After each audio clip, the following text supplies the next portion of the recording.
Class में का फिर से स्वागत है। तो चलिए हम आज की वीडियो में द गंगा जिसके राइटर पंडित जवाहरलाल नेहरू है उसके कुछ शॉर्ट आंसरों को हमें डिस्कस करना था। तो पिछले एक वीडियो में हमने क्वेश्चन नंबर 8 तक डिस्कस किया था, क्वेश्चन नंबर 9 तक। जो आखिरी क्वेश्चन था वो क्वेश्चन था why was PT Nehru so much attached to the Ganga. देखो था हाउ मतलब कि जो पंडित जवाहरलाल नेहरू हैं वो इतने अधिक गंगा से क्यों जुड़े हुए हैं। तो मैंने आपको कल क्वेश्चन में आंसर दिया था कि Pandit Jawaharlal Nehru so much attached to the Ganga because है ना he born at Allahabad, he was born at Allahabad, तो उनका जन्म इलाहाबाद में हुआ है। सो ही सा दायर वायर, इसलिए उन्होंने गंगा के उसके किसके गंगा के बदलते हुए स्वरूपों को देखा है। और कब से सिंस है चाइल्डहुड, अपने बचपन से ही। तो जवाहरलाल नेहरू का जन्म इलाहाबाद में हुआ था और गंगा भी कहाँ से पूजी हुई है, इलाहाबाद से जुड़ी हुई है। तो गंगा का और यमुना का संगम कहाँ पर है, इलाहाबाद में है। तो गंगा के बदलते हुए स्वरूपों को पंडित जवाहरलाल नेहरू जी ने देखा था, उसके रूपों को बदलते देखा था अपने बचपन से ही, इसलिए उनका गंगा से लगाव गया था, बहुत अधिक था, ये रीजन था।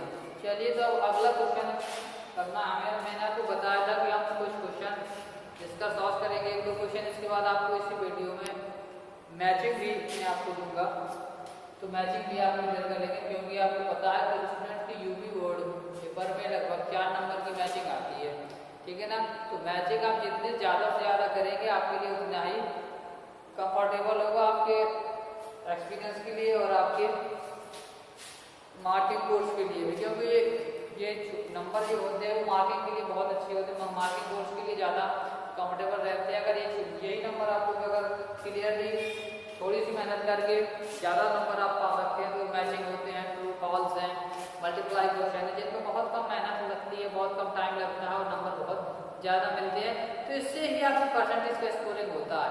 तो हम मैचिंग आज की वीडियो में डिस्कस करेंगे। चलिए तो पहले जो क्वेश्चन रह गए थे तो उनके बारे में डिस्कस कर लेते हैं। चलिए इसमें अगला क्वेश्चन पूछेंगे हम, why did Nehru want, question number आपके में जो भी हो, लेकिन इस बुक के हिसाब से क्वेश्चन नंबर 10 है ये। क्वेश्चन नंबर 10 है why did Nehru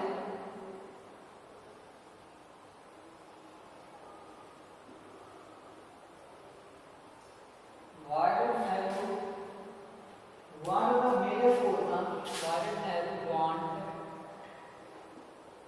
the major portion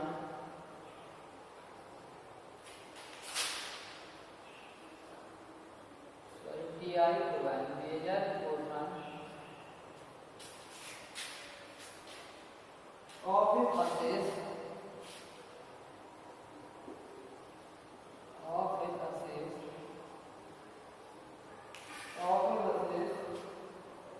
be scattered over the field of India, be scattered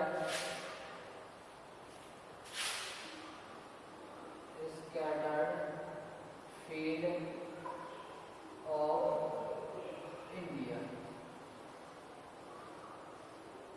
ठीक है, तो लगा why did Nehru want, Nehru क्यों चाहते हैं द मेजर पोर्शन यानी अधिकांश भाग, मेजर पोर्शन देखा जाए अधिकांश जो भाग है और फिर असेट मानी होगी अस्थियों का। तो पंडित जवाहरलाल नेहरू क्यों चाहते हैं कि उनके अस्थियों में शेष भाग है बी स्कैटर्ड, फैला दिया जाए, फील्ड माने मैदान या खेतों में, और इंडिया माने भारत के। तो भारत के मैदान या भारत के खेतों में शेष बचे हुए भाग को, अस्थियों के भाग को क्यों बिखेर दिया जाए, इससे उनका क्या रीजन है, क्यों चाहते हैं कि वो कि इन्हें क्या कर दिया जाए, बिखेर दिया जाए हड्डियों को, कहाँ पर, भारत के खेतों पर या भारत के मैदान पर।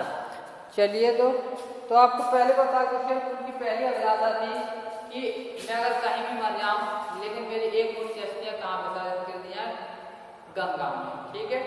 तो एक मुट्ठी अस्थियों गंगा में विसर्जित करने के बाद उन्होंने पाठ में ये भी कहा था कि मेरे अस्थियों का कोई भी भाग बचा करके ना रखा जाए, कोई भाग बचा करके ना रखा जाए। तो उन्होंने दूसरी इच्छा प्रकट की थी कि मेरे शेष बचे हुए भाग को आकाश की ऊंचाइयों तक ले जाया जाए और वहां से क्या कर दिया जाए, इन्हें बिखेर दिया जाए, ताकि ये भारत के खेतों में, यानी कि जहाँ पर किसान लोग काम करते हैं आकर के वहाँ पर मिल जाए। ठीक है ना? क्यों? क्योंकि जब ये भारत की मिट्टी से मेरी अस्थियाँ मिल जाएंगी तो हमेशा हमेशा के लिए भारत से क्या बना रहूँगा, जुड़ा रहूँगा। भारत भूमि से मुझे कभी कोई भी अलग नहीं कर पाएगा, मैं हमेशा के लिए भारत भूमि से जुड़ जाऊँगा। यही मेरी आखिरी इच्छा है। तो यही रीजन था कि वो चाहते थे कि मेरे शेष भाग को क्या किया जाए, हवा की ऊंचाई पर ले जाकर के जमीन में फैला दिया जाए। तो देखिए आंसर होगा Nehru wanted that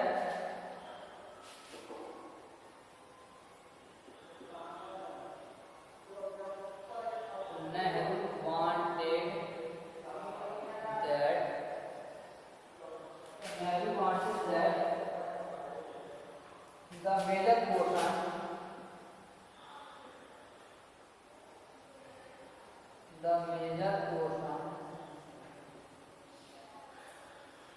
of his assets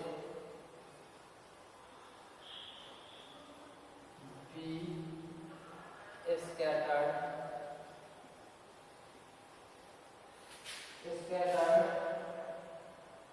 over the field of India, over the field of India,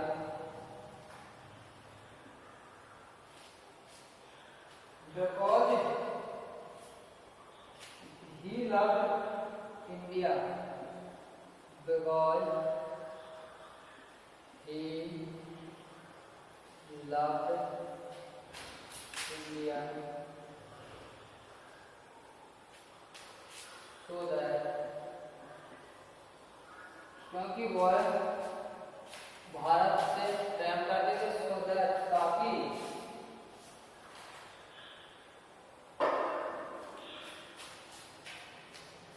he become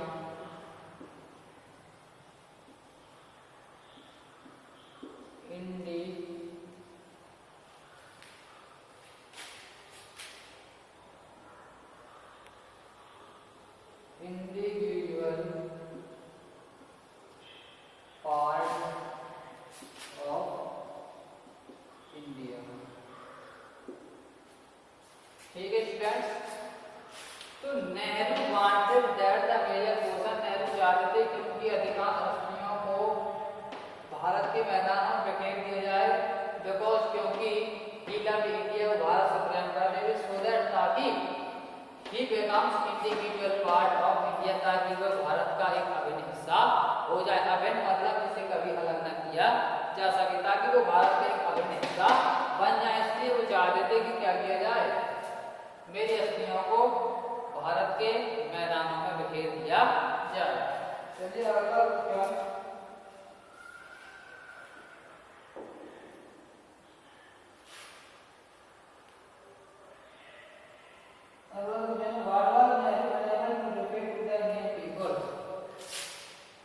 question number 11,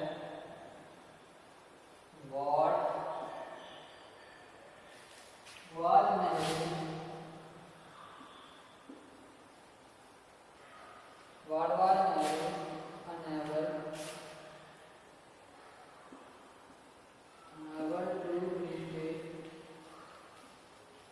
unable to repay to the Indian people, to the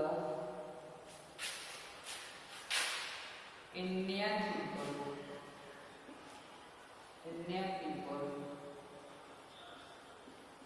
यानी कि भारतवाल नेहरू अनेबल, यानी कि वो क्या था, जो नेहरू असमर्थ रहे थे लेकिन माने चौंकाने में पूरे इंडियन पीपल माने भारतीय लोगों का, यानी कि ऐसा नेहरू को क्या मिला था जो वो भारतीय लोगों को दोबारा चुकाने में या दोबारा देने में असमर्थ है रहे।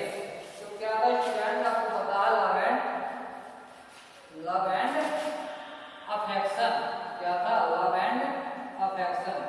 तो लगेंगे Nehru was unable to repay, Nehru was unable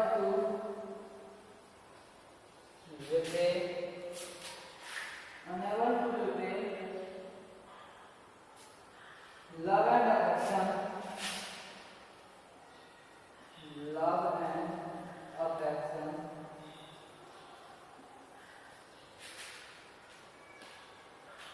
the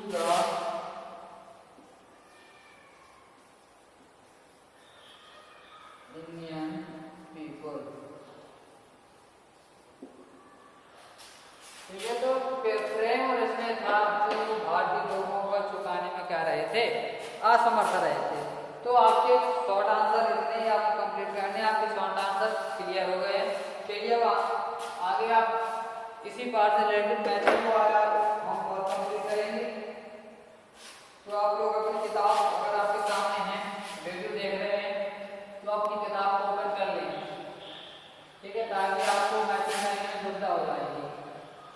ठीक है, आपको पहले आपको 9th में ये बताया जाएगा कि मैथिंग जब भी की जाती है आमने सामने की जाती है, ऊपर नीचे एरोस लगाकर मैथिंग कभी सॉल्व नहीं की जाती है। ठीक है, तो आप अपने फेयर नोट में मैथिंग जब भी करें आमने सामने ही करें। नोट में ऐसा नहीं लगना चाहिए कि आपने महाभारत छेड़ दी है या रामायण का आखिरी युद्ध चल रहा है। ठीक है ना, तो इस तरीके की एक्टिविटी फेयर ही ना आनी चाहिए, क्योंकि जब आप यहाँ आएंगे तो आपको फेयर चेक कराने होंगे। ठीक है, तो हम लोग बेशक आपका फेयर चेक करेंगे, तो इस जो गलतियां आपने 9th में दोहराई हैं उन गलतियों को आप 10th में नहीं दोहराएंगे। क्लियर? चलिए तो मैचिंग करते हैं, लिखते हैं यहाँ पर मैचिंग। ठीक है, तो मैचिंग नंबर में दी गई है आपके में, अगर ABCD दी गई हो तो आप ABCD कर ले, लेकिन मेरे में रोमन अंक में दिया गया 1 2 3, तो हम करेंगे तो पहली मैचिंग करेंगे 1। ठीक है, तो पहले एक तरफ का लिख देता हूं लिस्ट A। ठीक है, लिस्ट हमारी ये A है और ये हमारी लिस्ट B है। ठीक है, ये हमारी लिस्ट B हो गई। क्लियर? तो पहले हम लिस्ट A को कंप्लीट कर लेते हैं, इसके बाद उसी के सलाम को कहां पर लिखेंगे, लिस्ट B में लिखेंगे। तो चलिए पहले है प्रीसियस, दूसरी है अबंडेंट,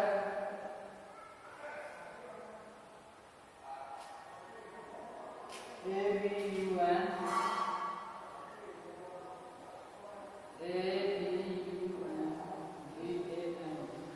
अबंडेंट। तीसरी है प्रिजर्व,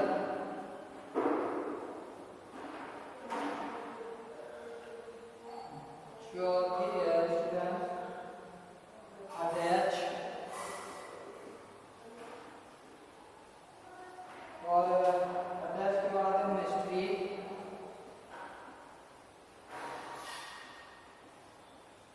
और मिस्ट्री के बाद है वेस्ट, VAST। ठीक है, precious, abundant, preserve, attach, mystery और वेस्ट।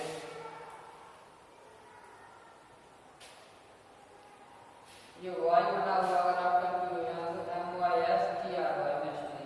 ठीक है, तो लिस्ट बी में हमें इसकी तो प्रीसियस में क्या होगा, मूल्यवान, तो वैल्यूएबल, इसमें क्या होगी, वैल्यूएबल।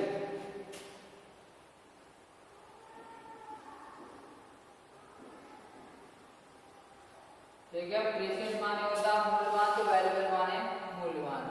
अबंडेंट मेरा था प्रचुर मात्रा में, तो अनेक माने प्रचुर मात्रा में। ठीक है, ये A, ये B, ANNEXCD, अनेक माने होता प्रचुर मात्रा में।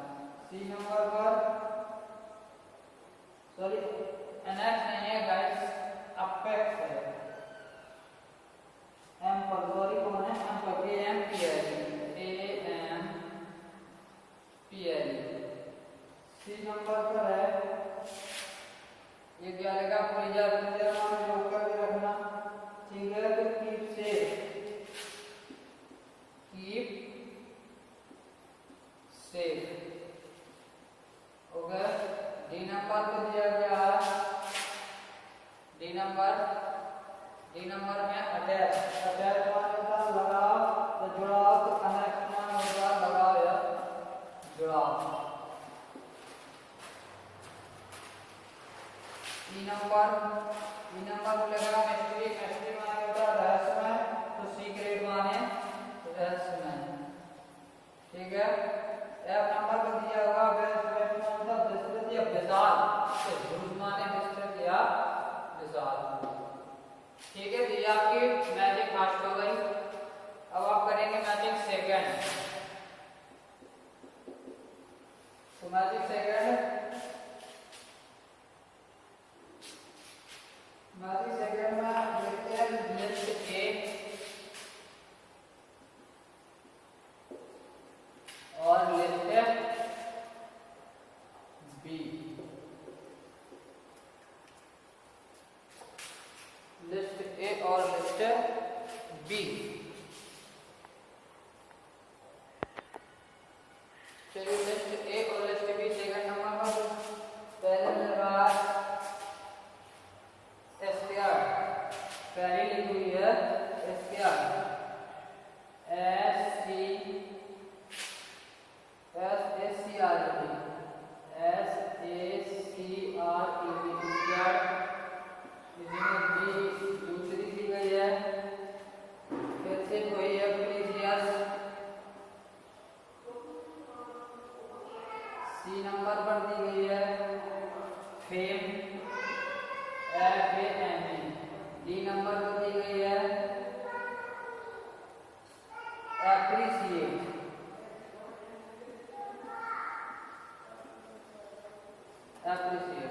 ठीक है, तो लिस्ट ए में 1 2 3 4 चार ही मीनिंग दी गई है, तो चार को मतलब मैचिंग करेंगे। तो स्क्वाड का होता है स्क्वाड मीन होता है पवित्र, तो होली माने पवित्र।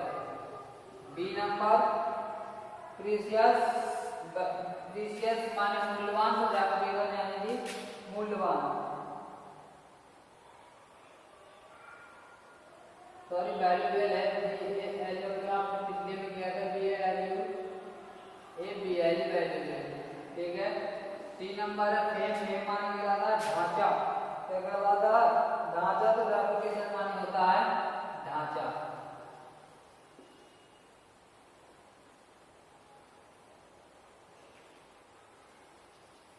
रेपुटेशन मीन होता है ढांचा। इसके बाद डी नंबर एप्रिशिएट माने प्रशंसा करना, तो एडमायर मीन्स प्रशंसा करना। क्लियर, तो ये आपकी सेकंड हो गई। इसके बाद आते हैं थर्ड पर।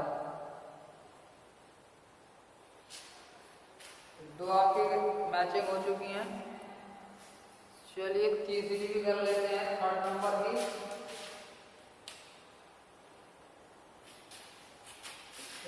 ये आपकी मैचिंग है सिनोनिम्स है, आपको लर्न जरूर करना है।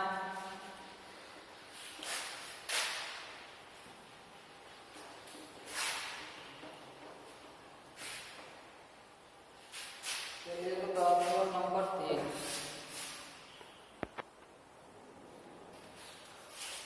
तो मैचिंग नंबर थर्ड, तो मैचिंग नंबर थर्ड को लिस्ट डालते हैं ए। ठीक है, लिस्ट ए और लिस्ट बी। चलिए लिस्ट मैचिंग नंबर थर्ड में लिस्ट ए देखते हैं। लिखिए बेस्ट, पहली जो दी गई है बेस्ट BAST। ठीक है, दूसरी दी गई है PAUSED PAUSED। तीसरी है सी, तीसरी दी गई है कुर्सी के बाद बिलिंग WILLING बिलिंग। चौथी दी गई है बिलिंग के बाद हैंडलिंग।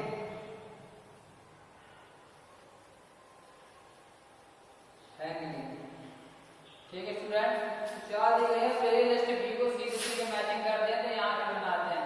तो वेस्ट मतलब होता है विशाल, तो ह्यूज माने विशाल। या दोबारा से कर रहे हैं। बी नंबर में दिया गया है बिलिंग, तो बिलिंग वाली पॉइंट तो पॉइंट का मतलब होता है रोकना, तो स्टॉप माने रोकना। ठीक है, स्टॉप माने रोकना होता है।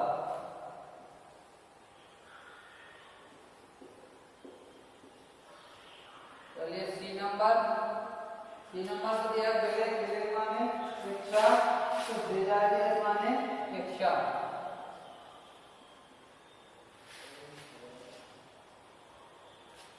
गियागियस माने इच्छा। डी नंबर दिया गया हैंडलिंग, हैंडलिंग माने लटकाना, बार्गेनिंग माने लटकाना।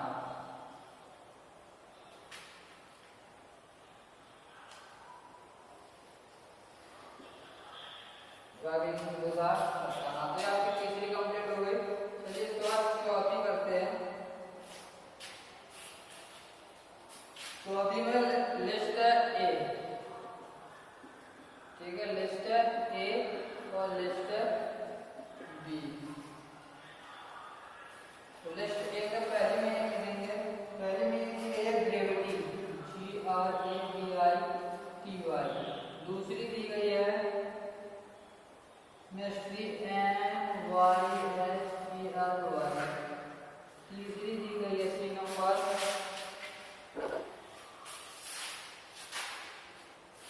Soil, ILD। और डी नंबर दी गई है चौथी, वो है इनफ, ENOUGH। ठीक है, तो list A complete. List B, gravity माने गंभीर होता है, तो सीरियसनेस माने ग्रेविटी माने गंभीर, तो सीरियसनेस माने गंभीर। बी नंबर है मिस्ट्री माने रहस्यमय, तो सीक्रेट यानी कि कहते हैं खुदा सीक्रेट, SECRET, सीक्रेट माने रहस्यमय। सी नंबर है टॉयड, टॉयड वाला काम करना, कठिन कार्य करना, तो वर्क हार्ड, वर्क हार्ड माने होता है कठिन काम करना। माने पर्याप्त, सफिशिएंट माने निष्ठा, पर्याप्त, सफिशिएंट माने पर्याप्त।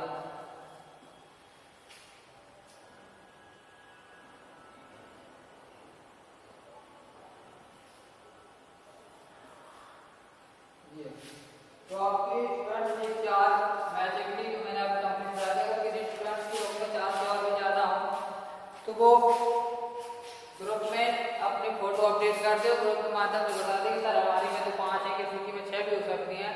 तो जब आप वो फोटो पे अपलोड कर देंगे ग्रुप में तो मैं उसे देख लूँगा, तो फिर मुझे आप ग्रुप के माध्यम से आपको अपने सामने करके मैं भी उस मैचिंग करके नोट्स वगैरह मैं किसी पेज में मैचिंग करके आपको फोटो अपलोड कर दूंगा। अगर इतनी ही आपके में है जितनी मेरे बुक्स में है तो आप इस तरीके से उन्हें क्लियरली पहले जो मैंने आज कराए हैं। आज आपने क्वेश्चन और मैचिंग को क्लियर किया, इसके बाद अब अगले वीडियो में आप इसके लॉन्ग आंसरों के बारे में डिस्कस करेंगे। तो इस पार्ट से स्टूडेंट हम कम से कम 2 लॉन्ग आंसर लिखेंगे, ठीक है ना। एक तो जवाहरलाल नेहरू गंगा से रिलेटेड और दूसरा क्वेश्चन होगा वो गंगा के कुछ महत्वपूर्ण तत्वों को दिखाएगा कि गंगा के कितने महत्वपूर्ण तत्व रहे हैं। तो आज की वीडियो में इतना ही। आप ये क्वेश्चनों और मैचिंग को फेयरली कर लें और इन्हें अच्छी तरीके से लर्न कर लें। तो आज के लिए स्टूडेंट इतना ही। मिलते हैं अगले वीडियो में अगले टॉपिक को लेकर के, जो था गंगा से पीटी नेहरू। या तो अगला टॉपिक हमारा होगा लॉन्ग आंसर टाइप क्वेश्चन, जिसका हमें लगभग जवाब 60 शब्द का देना होता है, लेकिन हमारा जो क्वेश्चन होगा वो लगभग 80 से 50 या 90 वर्ड का होगा। क्योंकि आपको स्टूडेंट ये पता होगा कि जब भी एक लॉन्ग आंसर लिखा जाता है तो उसमें आर्टिकल्स और प्रपोजिशन को काउंटिंग में नहीं लिया जाता। तो इसलिए आर्टिकल और प्रपोजिशन को मिलाकर के हम लगभग 90 से 95 या 85 से 90 वर्ड का लॉन्ग आंसर लिखेंगे। और जो लास्ट